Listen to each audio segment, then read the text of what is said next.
پڑھنا اور محبت کرنا یہ دو الگ الگ باب ہیں۔ حضرت سیدنا صدیق اکبر رضی اللہ تعالیٰ عنہ کی زندگی کو دیکھنا پڑے گا تو پھر پتہ چلے گا کہ اس کی عملی تفسیر کسی نے زندگی میں ایک شخصیت کے اندر دیکھنی ہے تو سیدنا صدیق اکبر رضی اللہ تعالیٰ عنہ کی شخصیت کے اندر آپ کو ملے گی۔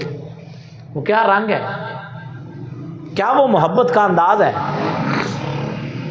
لا یؤمن احدکم حتی اکون احب الیہ من والدہ، اگر زندگی میں کبھی موقع ایسا آئے کہ حضور کی محبت اور والدین کی محبت آمنے سامنے آ جائیں، اس وقت والدین کو چھوڑ کے حضور کی محبت کو سینے سے لگا لینا، یہ فن کسی نے سیکھنا ہے تو صدیق اکبر کے دروازے سے جا کے سیکھے۔ اپنے والدین سے بڑھ کے محبت، اور اس کی مثال آپ کے والد ابو قحافہ حضور کی بارگاہ میں آئے شکایت لے کر، کہنے لگے کہ حضور آپ نے کیسی تربیت کی میرے بیٹے کی، صدیق کی۔ حضور نے پوچھا ابو قحافہ کیا بات ہے، ہوا کیا ہے؟ کہنے لگے کہ آج بیٹے نے مجھ پہ ہاتھ اٹھایا، ابو بکر نے آج مجھے تھپڑ مارا ہے، آپ نے بلا بھیجا۔ حضرت صدیق اکبر رضی اللہ تعالیٰ عنہ حاضر خدمت ہوئے، حضور حکم، آپ نے فرمایا تو نے باپ پہ ہاتھ اٹھایا؟ کہنے لگے یا رسول اللہ ہاں، میں نے اپنے والد پہ ہاتھ اٹھایا ہے۔ کہنے لگے وجہ کیا بنی؟ کہنے لگے یا رسول اللہ آج میرے والد کے نصیب اچھے ہیں کہ میں خالی ہاتھ تھا، میرے ہاتھ میں تلوار نہیں تھی، آج اگر میرے ہاتھ میں اس وقت تلوار ہوتی، لو کان عندی سیف لقتلتہ، اگر میرے ہاتھ میں تلوار ہوتی تو میں آج اپنے باپ کا سر تن سے جدا کر دیتا، اس لیے کہ آج اس نے میرے سامنے آپ کے خلاف زبان کھولی تھی۔ یہ ہے لا یؤمن احدکم حتی اکون احب الیہ من والدہ، اپنے والد کی محبت کو حضور کی محبت میں پیچھے چھوڑ دیا۔ یہ کہنا اور کر کے دکھا دینا یہ الگ الگ باتیں ہیں۔ یہ کر گزرنے کا حوصلہ اگر کائنات نے کسی دربار میں جا کے دیکھنا ہے تو حضرت سیدنا صدیق اکبر کے دروازے پر پہنچے۔ پتہ نہیں دنیا بات کیسے کرتی ہے ان ہستیوں کے بارے میں۔ من والدہ و والدہ، اولاد سے بڑھ کر محبت حضور سے ہے۔ ہم اپنے آپ کو دیکھیں نا، ہم بھی صاحب اولاد ہیں نا سارے، دیکھیں کیا ہمارے اندر یہ حوصلہ ہے کہ ہم زندگی میں کبھی حضور کی محبت آئے تو حضور کی محبت کو اولاد پہ ترجیح دے دیں۔ یہ فن کہنا اور کر گزرنا یہ الگ الگ باتیں ہیں۔ میں نے پہلے عرض کی کہ یہ کسی نے سیکھنا ہے تو دروازہ صدیق اکبر سے جا کے سیکھے۔ ہم یہ حدیث مبارکہ پڑھتے ہیں لیکن عملی طور پر ہمارے دلوں کے اندر یہ نہیں پہنچ سکی۔ ہماری محبت تو پتہ نہیں روز کتنی دفعہ ہار جاتی ہے۔ میں تو اکثر کہا کرتا ہوں، ایک طرف ڈرامے کا آخری قسط کا آخری سین چل رہا ہوتا ہے اور دوسری طرف مؤذن اذان دے دیتا ہے، اللہ اکبر اللہ اکبر، جماعت کا وقت ہے۔ آپ کو پتہ بھی ہے کہ جماعت کا وقت ہے اور حضور کا بھی حکم ہے، اللہ کا بھی حکم ہے۔ اب ایک طرف حضور کا حکم ہوتا ہے اور ایک طرف ڈرامے کے وہ سین ہوتے ہیں، ہماری محبت ہار جاتی ہے۔ ایک طرف میچ چل رہا ہوتا ہے، آخری اوور میں ہوتا ہے، ہم کہتے ہیں چلو بعد نماز پڑھ لے سنا، پتہ نہیں ہوں اینا بالاں تک ہو سی، ہماری محبت آ جاتی ہے۔ یہ تو چھوٹے چھوٹے کام ہیں، یہ تو معمولی معمولی باتوں پہ ہماری محبت آ جاتی ہے نا۔ ہمیں دین کی وہ حلاوت ابھی نصیب ہی نہیں ہوئی۔ میں نے آغاز کیا تھا محبت سیکھنی ہے تو صدیق اکبر سے آ کے سیکھو، عشق سیکھنا ہے تو صدیق اکبر رضی اللہ تعالیٰ عنہ کے دروازے پہ آ کے سیکھو۔ کوئی مرید ہے تو پیر کے ساتھ تعلق کیسا ہوتا ہے یہ اس دروازے سے جا کے سیکھو۔ اگر کوئی شاگرد ہے تو استاد کے ساتھ تعلق کیا ہوتا ہے وہ حضرت سیدنا صدیق اکبر سے آ کے سیکھو۔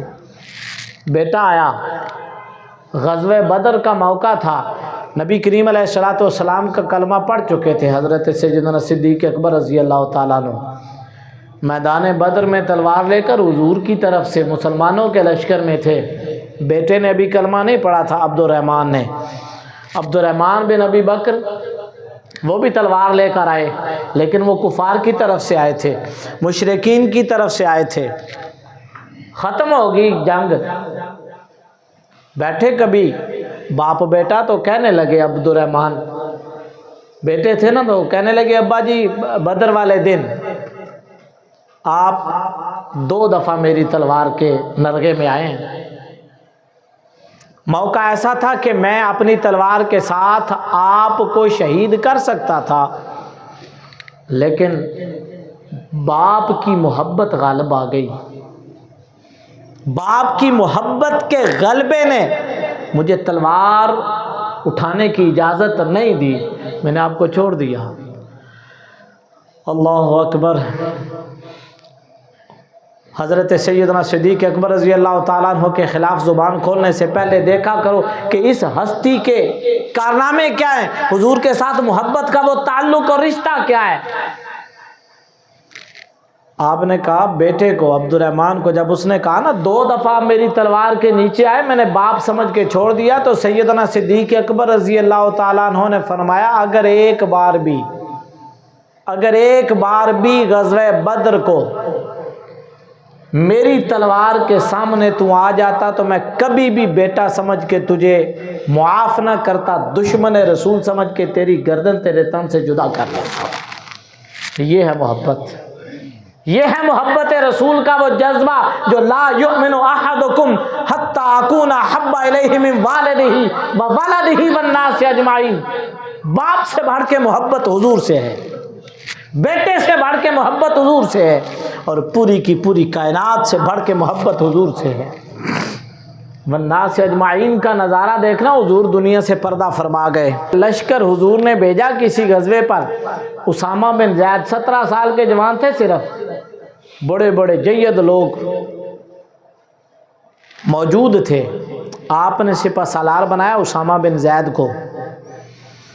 جب جانے لگے نا تو دنیا کہتی ہے کہ یہ منظر ہم نے دیکھا، 17 سال کا نوجوان گھوڑے پر سوار ہے اور پورا لشکر اس کے پیچھے ہے، اور امیر المومنین حضرت سیدنا صدیق اکبر رضی اللہ تعالیٰ عنہ پیدل ساتھ چل رہے ہیں۔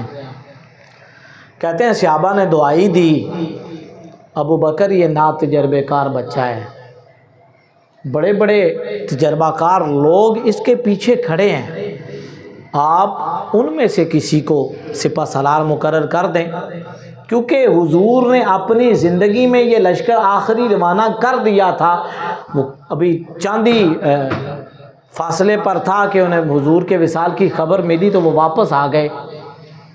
تو حضرت سیدنا صدیق اکبر رضی اللہ تعالیٰ عنہ نے دوبارہ بھیجا، جب وہ دن گزر گئے تو دوبارہ بھیجا، اور دوبارہ حضرت اسامہ بن زید کی قیادت کے اندر بھیجا، تو حضرت عمر رضی اللہ تعالیٰ عنہ جیسے لوگ انہوں نے بھی اعتراض کیا کہ صدیق اکبر فیصلے پر نظر ثانی کریں۔ جب وہ لوگ سامنے آئے نا جو بڑے بڑے قد کاٹ کے لوگ تھے، تو اس وقت حضرت سیدنا صدیق اکبر رضی اللہ تعالیٰ عنہ کا جلال دیکھنے والا تھا۔ یہ ہے وہ محبت، یہ ہے وہ عشق، یہ ہے وہ تعلق جو امت نے سیکھنا ہے کہ محبت کی کیسے جاتی ہے۔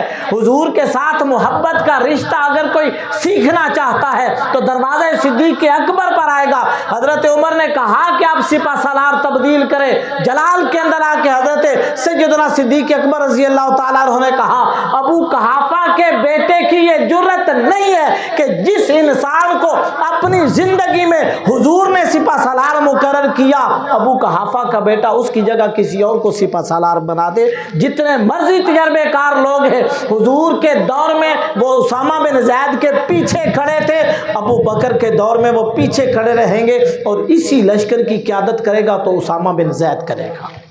یہ محبت، محبت مصلحت نہیں دیکھتی، پختہ ہوتی ہے اگر مصلحت اندیش و عقل۔ اقبال نے کہا تھا پختہ ہوتی ہے اگر مصلحت اندیش و عقل، عشق ہو مصلحت اندیش تو ہے خام ابھی، بے خطر کود پڑا آتش نمرود میں عشق، اور عقل ہے محو تماشائے لبے بام ابھی۔